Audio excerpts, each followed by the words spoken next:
this has happened, what happens to the NIA boss who is on suspension? Prosecute him. Put him in front of a judge. Try him. Bring out witnesses and evidence.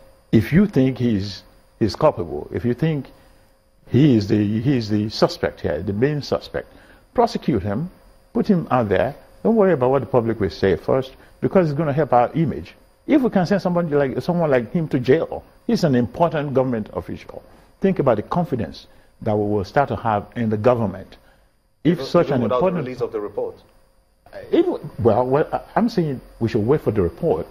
Why? Because I trust that that committee is looking at things that we may not be aware of, that may be revealed in the report. Like, who are the participants? Where did the money come from? What was the money doing there? Who rented the apartment? Who owns the apartment? All those facts that can help a very good prosecutor, not even maybe a marginally good prosecutor, to prosecute a case and win it and send someone to jail. But on the timeline of events, because I think before the committee was eventually set up, I think the AFCC had already gone to court seeking forfeiture of that money to the federal government. Yeah. There was temporary forfeiture. And so in between, the committee came up, and then now there's a permanent forfeiture to the commission. So for those who may argue that, well, the case was already ongoing, and so you couldn't stop the case because the committee was in place, and besides, they thought no direct connection to that. But there was a certain lawyer who went to court as well at the same time, where he said, look, there's an investigation going on. Why don't you hold on and let that investigation be through, or the report is out, before you permanently forfeit the money to the federal government? And they said the chap was a meddlesome interloper, a busybody. A busybody. They told him, hey, yeah, please stand aside. And the judge went on. Again, we have messed up that case. How? I'll tell you what. If you forfeit something, you're almost taking that thing out of evidence. I mean, you're going to prosecute. What is the rush in forfeiting? You can do the temporary forfeiture, so the money will be saved. But when it's permanently forfeited, that means the federal government can actually spend the money right now, or do whatever it wants with it. So where's the evidence that hold that? But you have messed up you have meddled with the evidence that we need in prosecuting. But does the judgment on the permanently forfeiting that money to the commission or to the government in any way invalidate whatever the acting president's committee is going to find, or whatever investigation maybe the police, if the case eventually gets to them, will do? Well, I think what it will do, it will put a chilling effect on it. It chills that process. What would they say? Double jeopardy? No, it's not one usual double jeopardy, because we're not in court yet. What I'm saying is, the committee was set up for a certain purpose. Allow the committee to do it. So do the temporary forfeiture. If you forfeit now, we are going to lose a lot of information on this. Now, we won't know what really happened. But I see it can be appealed. Well, the forfeiture, who is going to appeal it? Nobody showed up in the forfeiture. The EFCC just went to court and said, well, this money is here, we have it, we're going to forfeit it, put out the notice, served the defendant, the so-called the suspect, which is who is the wife of the NIA director. She didn't show up in court.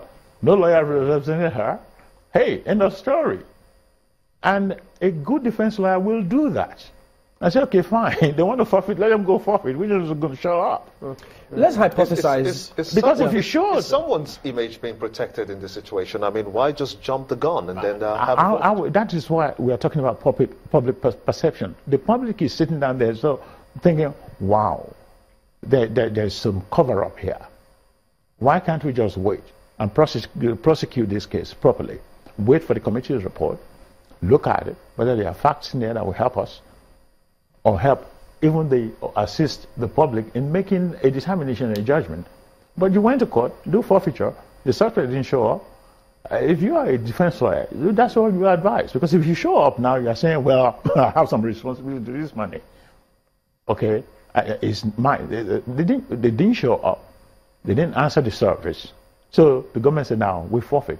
Now, once you forfeit that money, it now becomes the property of the government. What do we do with the comments of the River State government, who say they were going to shock the country that money, about that money? Because, I mean, we did ask them, look, do you own that money? At the point, they said they own the money. And they said, no, don't worry. Oh. We'll shut you on. What could we possibly expect from them? Now that the court ruling has gone. If they own the money, let them show proof. I mean, but how is it going to fit in? You can, when the ruling has already happened? That will make, before forfeiture, if they think they own that money, they should have come to court and say, don't forfeit this money. This money belongs to River State government. They have failed to do so.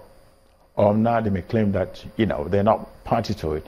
But they can make themselves party to that forfeiture. But they never saw this coming. I mean, for instance... they saw it coming. They never saw this coming. No, they saw it coming because there was temporary forfeiture. Forfeiture is not against anyone. It's against the property.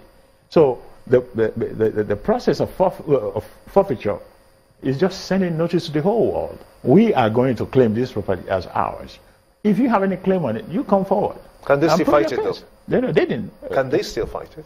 But they can appeal it. I mean, everything is appealable here up to the Supreme Court. So they can come and say, well, we didn't get notice, blah, blah, blah, and then move against that forfeiture. Let's wait and see what happens in that regard. I don't think they have any evidence that that money belongs to the River State government. But if they did, they would have been out there fighting for that money. I think so. That's our politics of this. And that is why the public is looking at it as maybe there's a cover-up. Because that committee...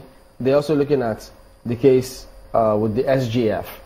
The Senate have spoken, shouted at the rooftop, on top of their voices about what they think of the SGF. So, at the end of the day, do you think that report, eventually when it's submitted, will get to the next level?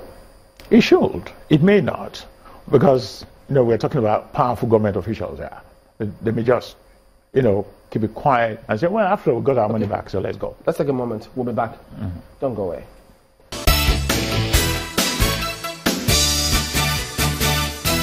All right, welcome back. It's our concluding moments now. So what, in your perspective, should we be doing now about now that the court is ruled and that committee report is now out, let alone get to the police? Well, I think we're at a dead end right now because the evidence is gone, it's been forfeited. We don't have suspects. They've been prosecuted. No, but forfeiture is for the federal government. The country knows that there's a certain COI 13. Yeah, the people knows it. What if you are going to go into court now to prosecute? The main evidence now belongs to the government. I mean, the defense counsel, what they are coming out with, what is the intention? Why can't we wait? The government is leading this fight against corruption, so... Yeah, again, the whole thing is corruption must be fought tactically, cleverly, because every problem has a solution. We just have to look for that solution. This is corruption metamorphosing on another level. Yes, you would say. Yeah. But as you said, this can be appealed all the way to the Supreme Court level. Yeah. So, who will do this? Who will pick up this challenge? Well, that is a question for all of us as public to raise. Who will pick up this challenge? Must we first get to where we have to appeal our cases to the Supreme Court? If we've done something, if we have acted properly from the outset, we don't have to get all those appeals. Why can't we just wait for that report to come out and look at what's in the report and then build a case on the report? It was set up for specific, because one is unprecedented amount of money to be found in one location. I mean, don't tell me it's just one actor. The money is so huge, it will need a hire by a forklift to be carried into that apartment. Things are happening. And if we let it just, get under the rug, we are not making any dent in corruption way. If this report we're expecting to have come out, didn't come out on Saturday before the president traveled on a Sunday, I believe, what guarantees are there that this report will ever come out? And then we can raise the question at that point. That, okay, you have the report, why don't we see the report? Well, we don't have the report. The committee, I don't even know whether the committee is still sitting. In the interim... No, they're finished. They're waiting to submit the report. In the interim, the critical evidence we need here has been permanently forfeited. Well, I guess part of what we expect from Mr. President when he does return is this particular report when it's submitted to him, and then the 2017 budget, among several other items. So we expect him back sooner rather than later. I'd like to thank you for coming on this morning. Okay, thanks for having me. Mr. Muyiwa Sobo, a legal practitioner, always a pleasure to have you on.